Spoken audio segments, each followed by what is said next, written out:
नमस्कार दोस्तों। आज हम सनातन धर्म के सबसे गहरे और महत्वपूर्ण विषय के बारे में बात करने वाले हैं। वेद क्या होता है और अपौरुषेय का असली अर्थ क्या होता है। सनातन धर्म में वेद को दुनिया का सबसे प्राचीन ज्ञान माना जाता है। कहा जाता है कि पूरे धर्म, दर्शन और आध्यात्मिक ज्ञान की जड़ वेद ही है। लेकिन एक बड़ा सवाल हमेशा उठता है, वेद को किसने लिखा और इन अपौरुषेय क्यों कहा जाता है। आज इस वीडियो में हम शास्त्रों के अनुसार पूरा सत्य समझेंगे। सबसे पहले वेद का अर्थ क्या होता है। सबसे पहले समझते हैं हम कि वेद का मतलब क्या है। वेद संस्कृत शब्द की विद्यु विद धातु से बना है। विद का अर्थ होता है ज्ञान या जानना, प्राप्ति करना, इसलिए वेद का अर्थ होता है संपूर्ण ज्ञान। सनातन परंपरा के अनुसार वेद में जीवन से जुड़ा लगभग हर प्रकार का ज्ञान बताया जाता है, जैसे कि सृष्टि की उत्पत्ति, देवताओं की उपासना, यज्ञ और धर्म के नियम, आत्मा और परमात्मा का ज्ञान और मनुष्य के जीवन का उद्देश्य। इसलिए वेद को केवल धार्मिक पुस्तक नहीं बल्कि दिव्य ज्ञान का भंडार माना जाता है। चलिए हम बात करते हैं वेद कितने प्रकार के होते हैं। सनातन धर्म के अनुसार वेद 4 प्रकार के माने गए। पहला है ऋग्वेद, इसमें सबसे प्राचीन वेद माना जाता है। इसमें देवताओं की स्तुति के मंत्र है। दूसरा है यजुर्वेद, इसमें यज्ञ और धार्मिक कर्म की विधि बताई गई है।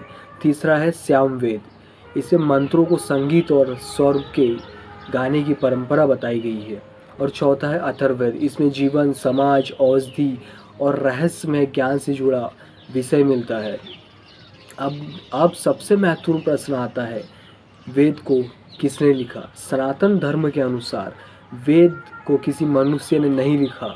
ऋषियों ने इन्हें गहरी तपस्या और ध्यान के दौरान अनुभव किया, यानी ऋषियों ने इन मंत्रों को देखा और सुना। इसी कारण उन्हें ब्रह्मदृष्ट ऋषि कहा जाता है।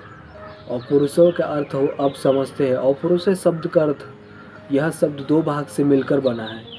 पुरुषय जो मनुष्य द्वारा बनाया गया है और अपौरुषेय जो मनुष्य द्वारा बनाया गया ना हो। इसलिए अपौरुषेय का अर्थ है ऐसा ज्ञान जो किसी इंसान द्वारा नहीं बनाया गया बल्कि दिव्य रूप से प्रकट हुआ है। सनातन परंपरा के अनुसार वेद ईश्वर का ज्ञान है जो सृष्टि के आरंभ में प्रकट हुआ है। शास्त्रों के अनुसार वेद की उत्पत्ति पुराणों और वैदिक परंपराओं में बताया गया है कि जब सृष्टि की शुरुआत हुई थी तब परब्रह्म ने यह ज्ञान सृष्टिकर्ता ब्रह्मा जी को दिए थे। फिर ब्रह्मा जी से यह ज्ञान ऋषियों तक पहुंचा। ऋषियों जी ने यह ज्ञान को सुनकर याद किया और पीढ़ी दर पीढ़ी आगे बढ़ता गया। इसी कारण वेद को श्रुति कहा जाता है। श्रुति का अर्थ होता है जो सुना गया ज्ञान हो। किसी वेद को व्यवस्थित किसने किया।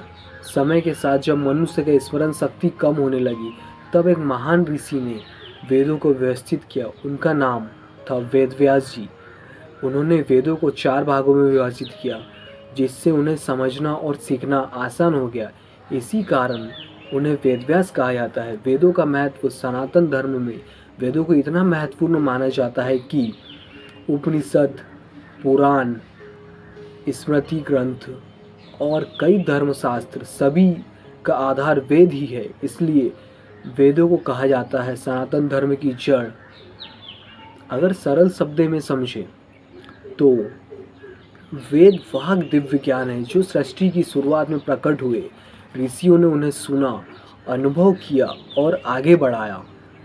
इसी कारण वेदों को अपौरुषेय कहा जाता है, यानी ऐसा ज्ञान जो बिना किसी मनुष्य के द्वारा बनाया गया हो। और यही कारण है कि सनातन धर्म में वेदों को सबसे प्राचीन और सबसे पवित्र ज्ञान माना जाता है। तो दोस्तों, आज हमने समझा कि वेद क्या होते हैं और अपौरुषेय का असली अर्थ क्या है। अगर आपको यह वीडियो ज्ञानवर्धक और रोचक लगी हो तो वीडियो को लाइक ज़रूर करें।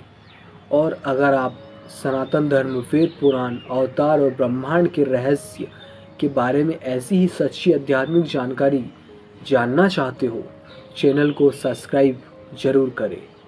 धन्यवाद। मैं आपका दोस्त बॉबी ओमकार। जय सिया राम।